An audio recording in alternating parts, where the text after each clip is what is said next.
তো ফাইনালি পুরো খেলা ঘুরিয়ে দিয়েছে ভারত, যেখানে বাংলাদেশের কট্টর শত্রু দেশ মিয়ানমারের সাথে ভারত এমন একটা চুক্তি করে ফেলেছে যাতে করে ওরা মিয়ানমারের মাটিকে আর ভারতের বিরুদ্ধে ব্যবহারই করতে দেবেন।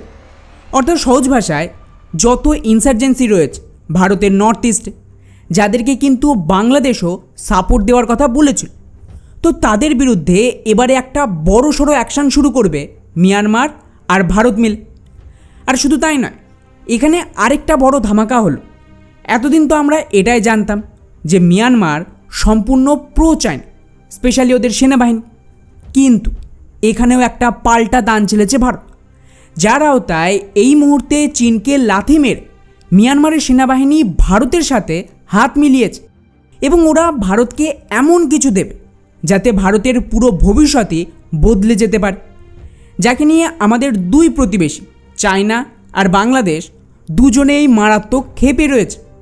ফলে এটাকে নিয়ে প্রশ্ন উঠবে যে ভারত আর মিয়ানমারের মধ্যে কী এমন চুক্তি হয়েছে যে ওই দেশ থেকে আর ভারতের বিরুদ্ধে কোনো রকম অ্যাটাক করা সম্ভব নয়, এবং তার সাথেই কিভাবে চায়নাকে ঘোল খাইয়ে ভারত মিয়ানমারের সাথে এত বড় চুক্তি সেরে ফেলেছে, আর এতে বাংলাদেশের কতটা ক্ষতি হবে সবটাই জানবো আজকের এই ভিডিওতে। তো রিসেন্টলি পশ্চিমা মিডিয়ায় রীতিমতো হইচই ফেলে দেয় এই একটা ভিডিও, যেখানে মিয়ানমারের পূর্ব মিলিটারি ডিক্টেটর মিন আং দিল্লিতে এসে না কেবল প্রাইম মিনিস্টার মোদির সাথে দেখা করে, বরং এখানে ভারতকে খোলা অ্যাক্সেস দিতেও রাজি মিয়ানমারের ভেতর, যেটা কিন্তু আজ পর্যন্ত আমেরিকাও পায়নি। কেননা এই মুহূর্তে গোটা বিশ্ব মিয়ানমারের ওপর মারাত্মক নিষেধাজ্ঞা লাগিয়ে রেখেছে এই পূর্ব মিলিটারি ডিক্টেটরের অবৈধভাবে 2022 সালে তৎকালীন রাষ্ট্রপতিকে সরিয়ে ক্ষমতা দখলের জন্য। যদিও এখন মিয়ানমারের মিলিটারি ডিক্টেটর প্রায় শেষ, অন্তত খাতায় কলমে তো তাই, এবং এই মুহূর্তেই মিন আং ভোটে জিতে দেশের রাষ্ট্রপতি হয়েছে, আর রাষ্ট্রপতি হয়েই প্রথম ভিজিটের জন্য উনি কিন্তু চীনে যায়নি, এসেছে কোথায়?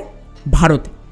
আর প্রাইম মিনিস্টার মোদিও এই কথাটা উল্লেখ করেছে, যার ফলে এটা এক প্রকার নিশ্চিত যে মিয়ানমারের সেনাবাহিনী আর নতুন সরকার চীনের বদলে ভারতের দিকে ঝুঁকতে শুরু করে দিয়েছে। কিন্তু প্রশ্ন হলো এর কারণ কি?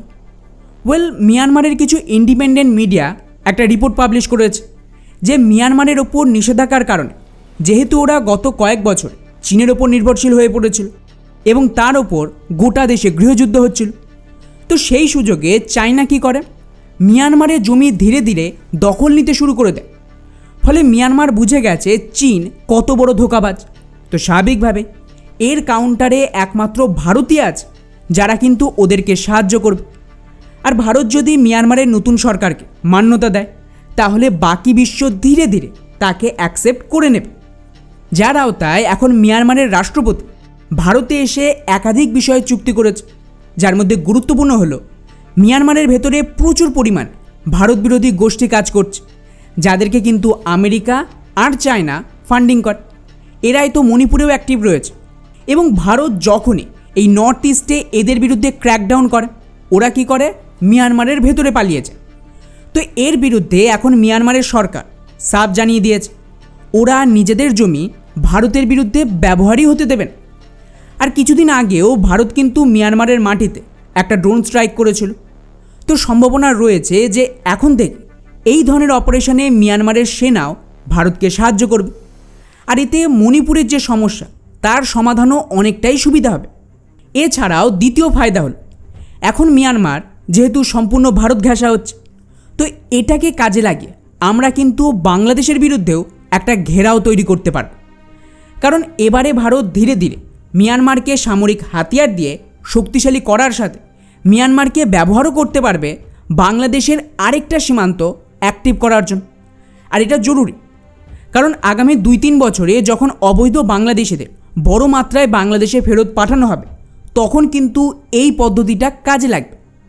ভারত সেই সময় কি করবে, মিয়ানমার আর বাংলাদেশের সীমান্তকে একটু অ্যাক্টিভ করলে বাংলাদেশের পুরো ফোর্স ওদিকে লাগাতে পারবে।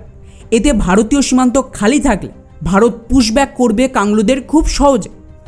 এছাড়াও বাংলাদেশ থেকে যে সমস্ত সাপোর্ট যেত মিয়ানমারের মাধ্যমে মণিপুরে ওখানে ডিস্টেবল করতে, তাকেও কিন্তু অনেকটা থামানো সম্ভব।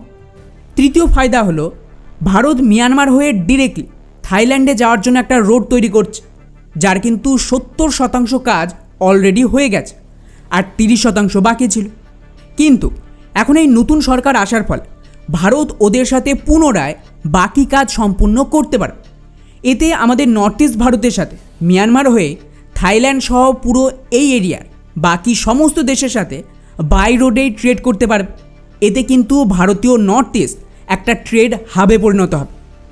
এছাড়াও মিয়ানমার আর ভারতে এই যে কালাদান ট্রান্সশিপমেন্টের প্রজেক্ট রয়েছে, যেখানে বাংলাদেশকে বাইপাস করে পশ্চিমবঙ্গের সাথে মিয়ানমার হয়ে আমাদের নর্থ ইস্টের ভারতকে জোড়া হবে একটা অল্টারনেটিভ রুট দিয়ে। এটার কাজও এখন কিন্তু সহজ হয়ে গেল। ফলে আমাদের প্রতিবেশীদের লস যে আগে হাসিনা চেয়েছিল ভারত বাংলাদেশের মাধ্যমে নর্থ ইস্ট ভারতে যাক, এতে বাংলাদেশ প্রফিট পাবে, ওদের ইনফ্রাস্ট্রাকচার তৈরি হবে, ডেভেলপমেন্ট হবে। কিন্তু এখন তার বদলে মিয়ানমারে ভারত এই সব কিছু ইনভেস্ট করবে। এক্ষেত্রে বাংলাদেশ এত বড় একটা সুযোগ সম্পূর্ণ হারিয়ে ফেল।